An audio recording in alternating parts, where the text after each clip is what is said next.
ថៃត្រូវបិទបញ្ចប់ទំព័រប្រវត្តិសាស្ត្របោកប្រាស់ប្រជាជនខ្លួនលើបញ្ហាខេត្តបាត់ដំបងនិងខេត្តសៀមរាបរបស់កម្ពុជា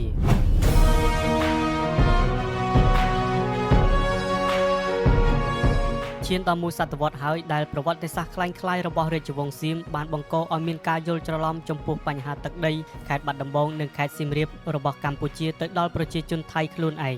ដែលជាឫសគល់នាំឲ្យមានចំនួនទឹកដីជាមួយកម្ពុជាជារឿយៗរហូតមកនៅក្នុងវីដេអូនេះគឺខ្ញុំមានចេតនាពន្យល់ឲ្យបានច្បាស់ដល់ប្រជាជនថៃថាកម្ពុជាទេដែលជាម្ចាស់ដើមរបស់ទឹកដីខេត្តបាត់ដំបងនិងខេត្តសៀមរាបក៏ដូចជាខេត្តដទៃទៀតដែលនៅភាគខាងលិចនិងភាគខាងជើងប្រទេសកម្ពុជាបច្ចុប្បន្នគឺមានតែស្ដេចសៀមអ្នកឯងទេដែលលោភលន់ចង់បានទឹកដីខ្មែរម្ដងហើយម្ដងទៀតមិនចេះឆ្អែតឆ្អន់នោះខ្ញុំគ្រាន់តែមានគោលបំណងបកស្រាយបន្សាបការយល់ច្រឡំរបស់ពួកអ្នកថៃកុំឲ្យមានការយល់ច្រឡំថាខេត្តស្រុកទាំងនោះជាទឹកដីដើមរបស់ពួកអ្នកហើយសូមបញ្ឈប់ការឈ្លានពានកម្ពុជាតទៅទៀតព្រោះទឹកដីកម្ពុជាត្រូវបានពួកអ្នកសៀមអ្នកថៃឯងប្លន់យកអស់ច្រើនសន្ធឹកណាស់ទៅហើយបញ្ហាទឹកដីខេត្តបាត់ដំបងនិងខេត្តសៀមរាបនេះគឺពាក់ព័ន្ធតាំងពីរជ្ជកាលព្រះនារាយណ៍រាជាអង្គអេងដែលជាព្រះបិតារបស់ព្រះអង្គឌួងដើមឡើយព្រះអង្គឯងគង់នៅរាជធានីឧដុង្គមានជ័យទេក៏ប៉ុន្តែនៅពេលមានចំនួនចម្បាំងរវាងពួកមហាមន្ត្រីខ្មែរនាឆ្នាំ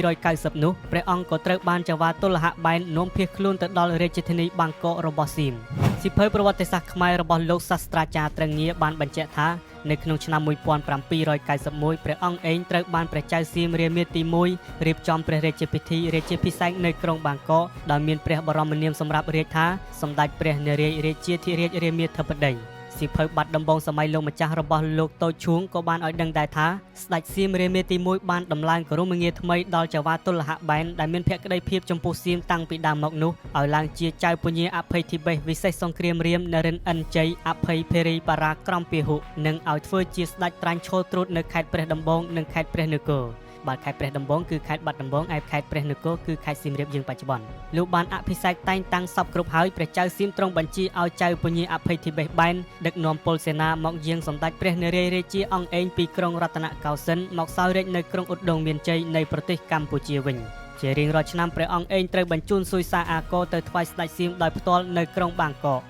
បើតាមសៀវភៅកម្ពុជារវាងសៀមយួននិងអាណានិគមបារាំងរបស់លោកសាស្ត្រាចារ្យអិនសុផលបានឲ្យដឹងថាចៅពញាអភ័យវង្សឬចៅពញាអភ័យធិបេសបែនដោយមានគំនិតលោភលន់ចង់ធ្វើជាស្ដេចត្រាញ់នៅបាត់ដំបងនិងសៀមរាបក៏បានឡើងទៅសុំព្រះរាជានុញ្ញាតពីស្ដេចរាមាទី1ឲ្យខ្លួនគ្រប់គ្រងផ្ដាច់មុខនៅខេត្តបាត់ដំបងនិងខេត្តសៀមរាបពោលគឺក្រោមស្ដេចសៀមតែមួយគត់មិនចំណុះក្រោមស្ដេចនៅឧដុង្គឡើយស្ដេចសៀមព្រះចៅរាមាទី1សប្បាយចិត្តនឹងអំពើក្បត់ខ្មែរចំណុះខ្លួននេះខ្លាំងណាស់ក៏បានព្រះរាជានុញ្ញាតឲ្យចៅពញាអភ័យវង្សបែនឡើងជាស្ដេចត្រាញ់គ្រប់គ្រងនៅខេត្តទាំងពីរនេះពោលគឺផ្ដាច់មុខពីរាជវាំងក្រុងឧដុង្គព្រឹត្តិការណ៍ដែលស្ដេចសៀមរាមាទី1កាត់ខេត្តបាត់ដំបងនិងខេត្តសៀមរាបឲ្យស្ថិតក្រោមការត្រួតត្រារបស់ចៅពញាអភ័យធិបេសបែននេះគឺកើតឡើងក្នុងឆ្នាំ1795ដែលជាពេលវេលាដ៏ខ្លោចផ្សាបំផុតសម្រាប់ព្រះរាជាណាចក្រកម្ពុជាយើងពោលគឺត្រូវបាត់បង់ការគ្រប់គ្រងដោយផ្ទាល់លើខេត្តធំៗទាំងពីរនេះពីព្រោះខេត្តព្រះដំបងកាលនោះគ្របដណ្ដប់លើខេត្តបាត់ដំបងខេត្តបៃលិនខេត្តបន្ទាយមានជ័យសពថ្ងៃចំណែកឯខេត្តព្រះនគរឬខេត្តសៀមរាបគឺគ្របដណ្ដប់លើខេត្តសៀមរាបខេត្តឧត្តរមានជ័យផ្នែកខ្លះនៃខេត្តព្រះវិហារសពថ្ងៃផងដែរពោលគឺទល់ជាមួយខេត្តមលូព្រៃខេត្តជីក្រែងនិងខេត្តកំពង់ស្វាយកាលនោះ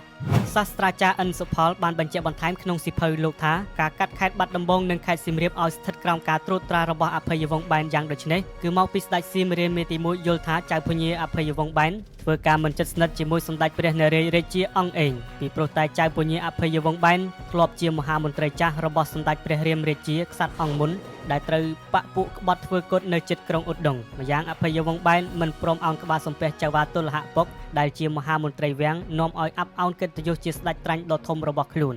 ស្ដេចសៀមព្រះចៅរាមាធិបតីឬរាមាទី1បានផ្ញើរាជសារទៅកាន់សម្ដេចព្រះនារាយណ៍រាជាអង្គឯងពីការកាត់ទឹកដីខាងលើនេះក៏ប៉ុន្តែព្រះអង្គឯងមិនពេញព្រះទ័យនោះឡើយពីព្រោះព្រះអង្គមិនចង់ឲ្យទឹកដីខ្មែរបន្តបាត់បង់ចេញពីមាតុប្រទេសទៀតនោះទេតលតែព្រះចៅរាមាធិបតីបញ្ជារាជសារមកជាលើកទី2ទើបព្រះអង្គឯងបង្ខំព្រះទ័យយល់ព្រមនាឆ្នាំ1795សៀវភៅប្រវត្តិសាស្ត្រខ្មែរនិងសៀវភៅបាត់ដំបងសម័យលោកម្ចាស់សុទ្ធតែបានបញ្ជាក់ដូចគ្នាថាព្រះអង្គឯងសុខចិត្តថ្វាយខេត្តបាត់ដំបងនិងខេត្តសៀមរាបឲ្យទៅសៀមតែក្នុងមួយរជ្ជកាលព្រះចៅរាមាធិបតីនេះប៉ុណ្ណោះពោលគឺព្រះអង្គនឹងសុំយកខេត្តទាំងពីរនេះមកវិញនៅរជ្ជកាលស្ដេចក្រោយរបស់សៀម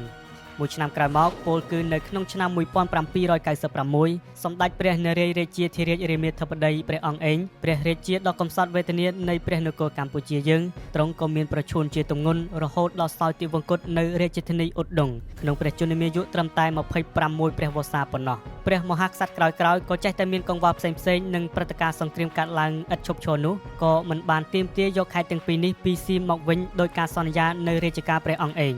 ប្រិយមិត្តជាទីមេត្រីតាមរយៈខ្លឹមសារខាងលើនេះយើងអាចទាញហេតុផលបានថាខេត្តបាត់ដំបងនិងខេត្តសៀមរាបដែលត្រូវបានស្ដេចសៀមរាបមេទី1ឲ្យចៅពញាអភ័យវង្សបែនឬអភ័យធីបេសបែនត្រួតត្រានោះគឺជាការដាក់សម្ពាធមកលើព្រះមហាក្សត្រខ្មែរយើងសុទ្ធសាធមិនមែនប្រគល់ដោយសុទ្ធចិត្តនោះទេហើយសួរថាអ្នកណាព្រមប្រគល់ទឹកដីប្រទេសរបស់ខ្លួនឲ្យទៅជាតិសាសន៍ដទៃស្រួលៗនោះម្យ៉ាងវិញទៀតតាមព្រះរាជសាររបស់ព្រះអង្គឯងដែលឆ្លើយតបទៅនឹងព្រះចៅរាមាធិបតីឬរាមាទី1ស្ដេចសៀមគឺរាជានុញ្ញាតឲ្យកាន់កាប់តែនៅក្នុងរជ្ជកាលរាមាទី1នេះប៉ុណ្ណោះមិនបានឲ្យកាន់កាប់រៀងរហូតនោះទេដូច្នេះសូមប្រិយមិត្តជ្រាបជាព័ត៌មានរហូតដល់ឆ្នាំ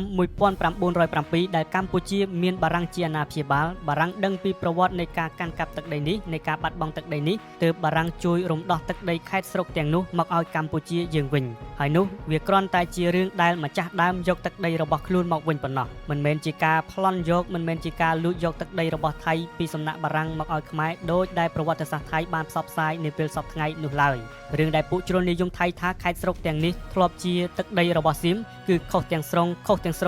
ងហើយប្រជាជនថៃគួរតែរងាប់គំនិតចង់បានទឹកដីកម្ពុជាឈប់បំផ្លាញការយល់ខុសនេះទៅជាការចង់បានទៅវិញហើយចូលមកឈ្លានពានកម្ពុជាឲ្យសោះពលគឺត្រូវតែបញ្ចប់សក្ការៈប្រវត្តិសាស្ត្របោកប្រាស់នេះតទៅទៀត